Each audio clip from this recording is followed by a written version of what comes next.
अस्सलाम वालेकुम, welcome to जे मेरे बेट फार्म पाकिस्तान। हमारे तनवीन अंजुम कादरी भाई लाहौर से, और ये दो फीमेलें बेची हैं वज़नों का।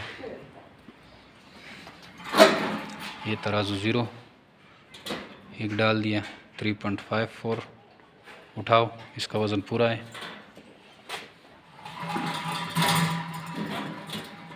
ये दूसरे 3.5 हमारी रिक्वायरमेंट है। हाँ, मिनिमम 3.5 होने चाहिए, जिसके साथ 3.5 kg का एग्रीमेंट है। तो ये भाई बेचता तनवीर अंजुम कादरी लाहौर से।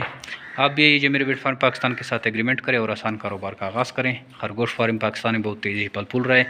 जे मेरे बेट फार्म पाकिस्तान को क्रेडिट जाता है, उसने सबसे पहले खरगोश फार्मिंग शुरू करवाई है। और हाँ, अब लाखों की तादाद में लोग इस कारोबार से मुनाफा हासिल कर रहे हैं, बहुत ही कामयाब जा रहा है। आप भी अगर इंटरेस्टेड हैं खरगोश फार्मिंग, तो हमारे फार्म का विज़िट करें। जे मेरे बेट फार्म पाकिस्तान का फेसबुक का ग्रुप है, जे मेरे बेट फार्म पाकिस्तान यूट्यूब चैनल है।